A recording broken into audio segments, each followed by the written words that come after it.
अस्सलाम वालेकुम। उम्मीद करता हूँ सब खैरियत से होंगे। दोस्तों, आज जो मैं नुस्खा लेके आया हूँ वो है कुश्ता, सॉरी तिला तिला शंगराफ। तिला शंगराफ उन हजरात के लिए है जिनका नफ्स जो है वो कमज़ोर है, ढीला है और उसके अंदर ताकत नहीं है। तो ये तिला जो है ये बनाने में थोड़ा सा मुश्किल है, इतना ख़ास मुश्किल भी नहीं है, बस दिखने में ऐसा लगेगा कि मुश्किल है, लेकिन आप बना लेंगे।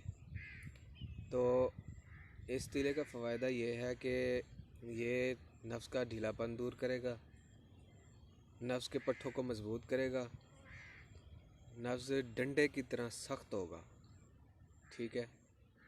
और इसका इस्तेमाल आपने सिर्फ रात को करना है। शादीशुदा हजरात अगर इसे इस्तेमाल करते हैं तो वो हम बिस्तरी के बाद इस्तेमाल करें। और इसमें एक और शर्त है कि इसमें आपने बुराई नहीं करनी, क्योंकि शादीशुदा लोगों की तो एक मजबूरी हो गई कि उन्होंने हम बिस्तरी करनी होती, लेकिन उनको भी एक हफ़्ते का टाइम ज़रूर चाहिए, मतलब कि एक हफ़्ते के बाद वो जाएं हम बिस्तरी करने।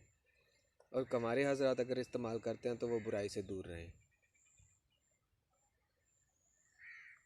ये नफ्स की लंबाई मोटाई में इजाफ़ा करेगा, नफ्स के पट्ठों को मजबूत करेगा, नफ्स को डंडे की तरह सख्त करेगा।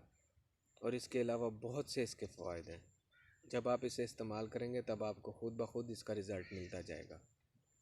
इसका लगाने का तरीका ये है कि आप लोगों ने नफ्स को हल्के गर्म पानी से धो लेना है, धो के खुश्क कर लेना है। और उसके बाद हिशवा और सेवन, मतलब कि नफ्स का कैप और नीचे वाली जगह छोड़ के आपने मालिश करनी है। मालिश जड़ से सिर की तरफ करनी है, रगड़ना नहीं है। ऊपर दाएं और बाएं तेल लगा के मालिश करें और उसके बाद पान का पत्ता ऊपर बांध लें। अगर पान का पत्ता अवेल नहीं है तो आप शापर की पट्टी भी बना के बांध सकते हैं, कोई इशू नहीं है।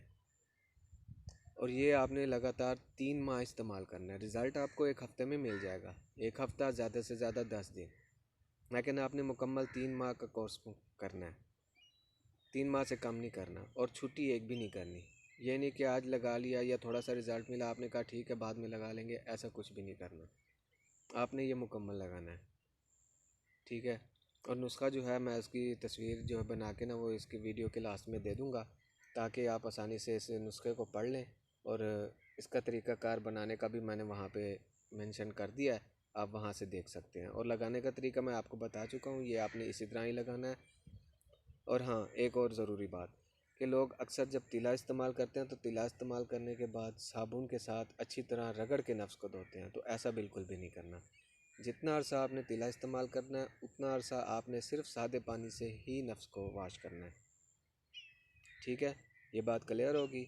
अगर आपको किसी चीज़ की ज़रूरत है या किसी नुस्खे की ज़रूरत है, कुछ भी पूछना हो तो आप कमेंट्स बॉक्स में आके मुझसे पूछ सकते हैं, मैं आपको रिप्लाई ज़रूर करूँगा। चलें मिलते हैं अगली नेक्स्ट वीडियो की तरफ जो मैंने अभी बनाई है।